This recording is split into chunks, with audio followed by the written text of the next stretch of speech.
Hi, thanks so much for joining me. I'm really excited to say that my kiln's arrived. It's here in one piece, and I had two very strong friends help me lift this 100 kilogram mother into position. She's great so far. I've done initial firing, which is what you need to do when you first get the kiln. You'll fire the kiln with all of its furniture, all the shelves you get, all the props in place, stacked as if you would be stacking a series of pots or pieces of work. This initial firing is really important because it oxidizes your elements, giving them a longer life. It also allows the elements to sit back into the grooves of the kiln, and it enables the bricks that the kiln's made of to harden up a bit. And as you fire over time, these bricks, which are like cheese at the beginning, become a bit harder, but you just really have to be careful when you're putting things in, taking things in and out of the kiln. The other thing that's come this week that's really exciting is my slab roller, and that's enabled me to make lots of things that I've had in my head for a long time. So this is my slab roller, and as you can see, you use these leaves of wood to control the thickness of the slab you're creating.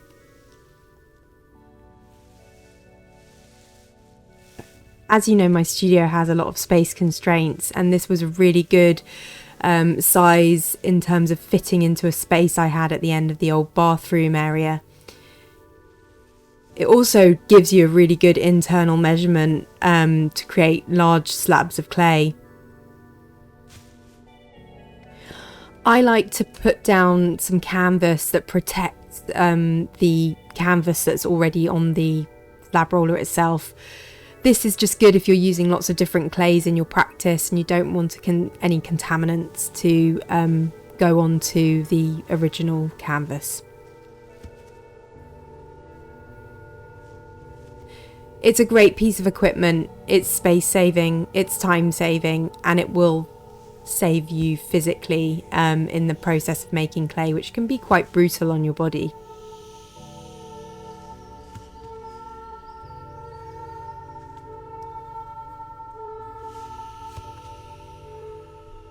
But the first thing I wanted to make was a Kiln Goddess.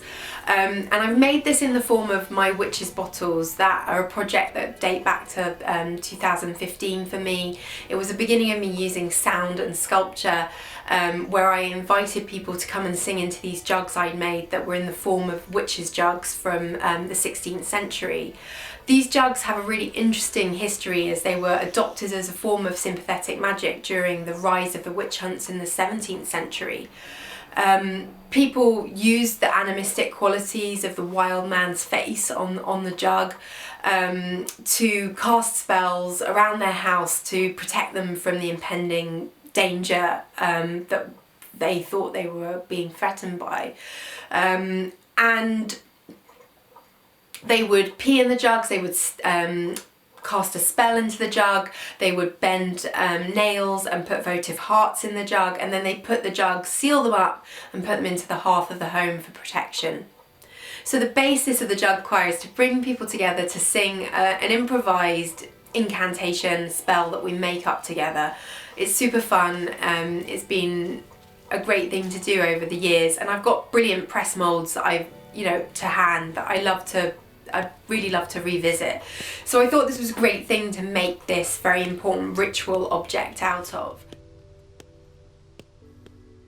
I suppose this is also an opportunity for me to talk about the sacred qualities of clay and why so many people kind of get wrapped up in clay and its magic, because it is probably one of the only materials I can think of that has to go through this transformation. It has to be put in fire to turn into this ceramic hard substance that's non-porous, that doesn't shift or change. Before it's gone through that firing process, it could just as easily be turned back into the mud that it came from. So I think that's where it gets this sort of sacred quality from, that it has to have this transformation occur to it in order for it to become ceramic. And I think that's why maybe it's been used in ceremony throughout the ages, and why there is this history of Kiln Gods that dates back to kind of the Ming dynasty. And if you look at certain places, different clay or ceramic making regions in China, for instance, you've got Jingdenzheng. I've probably pronounced that incorrectly, I really apologise. But Jingdenzheng is the porcelain capital of China, and it still has a functioning, working kiln god and kiln shrine, essentially, that fires the clay as well as being kind of a shrine and a temple to the kiln gods. So I think it's really about the ceramicist, the potter, kind of making a pact with this god or goddess in my case, and really praying that what you put in the kiln is going to come out the other end.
For the potter, for the ceramic artist, for anyone using a kiln, the Kiln God's really important in terms of creating a pact with your kiln and hoping that the journey you go on with that kiln is going to be a nice, peaceful, pleasant, uncomplicated relationship and experience and adventure.